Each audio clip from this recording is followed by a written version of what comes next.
शुरू करें। हो गया। Good morning friends. आज क्रिसमस के शुभ दिन पर सुबह एक प्रश्न आया, क्या कर्सिंग और स्वेरिंग एक ही रूब्रिक्स है या अलग अलग है? क्योंकि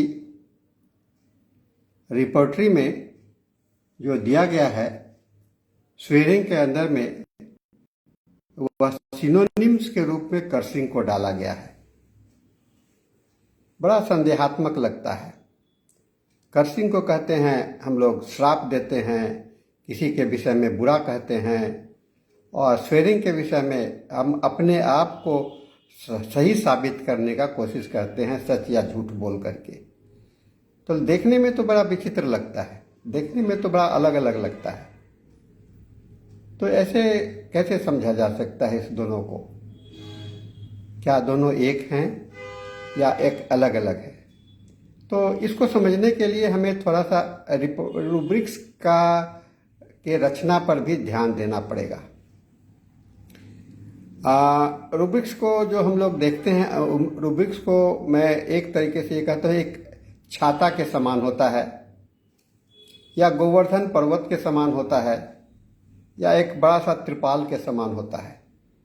जब भी कोई समस्या होती है, बारिश हो रहा होता है, तो हम एक छाते के नीचे चले आते हैं, और अगर बड़ा समुदाय है तो हम एक त्रिपाल के नीचे चले हो जाते हैं, और कृष्ण भगवान हैं तो हम गोवर्धन पर्वत के नीचे ही खड़े हो जाते हैं, सब लोग बच जाते हैं। यानी कि सभी का वहाँ पर मदद हो जाता है। तो उसी तरह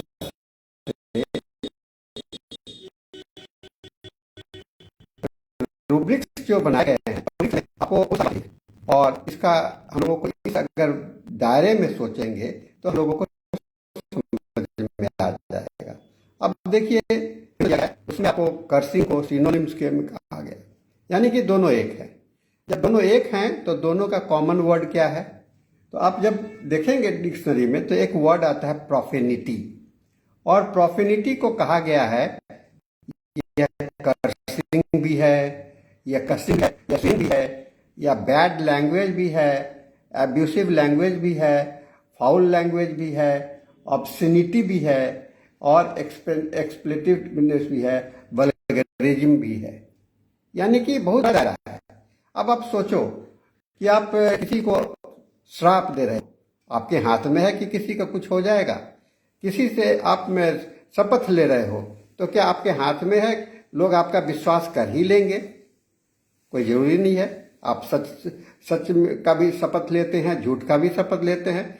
तो जहां पर हम अपने आप को प्रूव करने का कोशिश करते हैं, दूसरे के सहारे अपने आप को बताने का कोशिश करते हैं, उसे हम लोग प्रोफेनिटी कहते हैं। ये भावना आपकी अलग अलग होगी, और समय समय अलग अलग होगा, परिस्थिति अलग अलग होगा, ये सारी चीज़ें अलग हो सकते हैं। लेकिन दोनों का जो एक मीनिंग्स जो है तो वह एक ही समान में आएगा।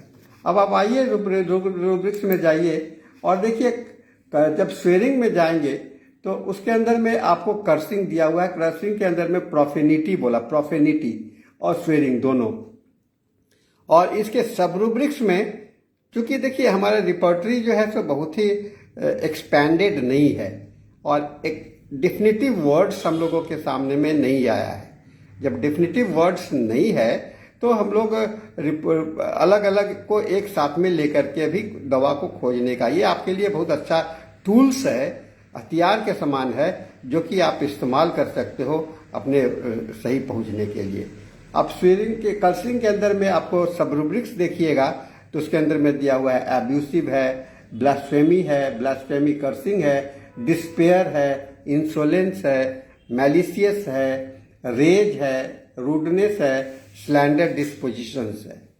तो ये सारी चीजें जो हैं सभी के अंदर में, आप गाली क्यों देते हो? आप किसी से बदला लेने की इच्छा करती, आपकी भावना होती है, लेकिन आपके नहीं, आप दूसरे से चाहते हो। तो यहाँ पर डिपेंडेंसी की आती है। जो लैंग्वेज आप डिपेंडेंट होकर के यूज करते हैं और डिपेंडेंट रूप में इस्तेमाल करना चाहते हैं, उसे हम लोग इसके साथ में देख सकते हैं दवाइयों की संख्या देखिए बहुत ज़्यादा है। 90 मेडिसिन नाइट्रेसिड से लेकर के एनाकार्डियम से लेकर के वेरेट्रम से लेकर के बहुत सारी दवाइयाँ हैं। आप सभी दवा को अलग अलग ढंग से देखेंगे तो आपको इसके मीनिंग्स समझ में चले आएंगे।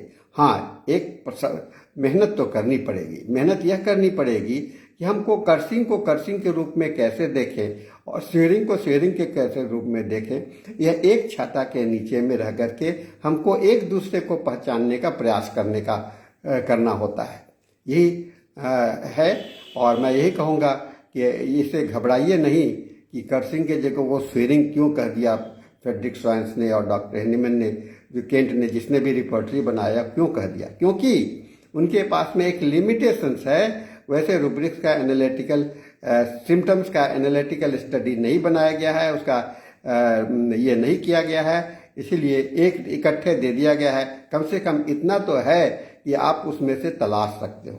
नाइट्रिक एसिड को देखिए, है ना, नाइट्रिक एसिड के अंदर में जो भावना है उसको देख लीजिए, एनाकार्डियम के अंदर में भावना देख लीजिए, तो आपको समझ में आ जाएगा कि दोनों एक चीज। नाइट्रिक एसिड एनाकार्डियम नहीं है, एनाकार्डियम नाइट्रिक एसिड नहीं है। तो इसी तरह से सभी दवाइयों को आप देखेंगे, इसलिए मेट्रामेडिका होना भी बहुत जरूरी है। मेट्रामेडिका का समझना भी बहुत ही आवश्यक है। और मेट्रामेडिका के साथ में रह करके लेकर के अगर इस रूब्रिक्स को समझने का प्रयास कीजिएगा तो यह बहुत ही अच्छा समझ में आएगा। और मैं समझता हूँ कि एक अच्छा सवाल था जो कि मेरे को आज क्रिसमस के अवसर पर आप सबों से बात करने के लिए उत्साहित किया है। मैं आप सबों को क्रिसमस की शुभकामना देता हूँ, आशीर्वाद देता हूँ, बधाई देता हूँ क्रिसमस के लिए। यह नया साल जो आए वो आप सबों के लिए सही हो। और इसके साथ मैं यह लेक्चर को मैं समाप्त करता हूँ। धन्यवाद सभी को।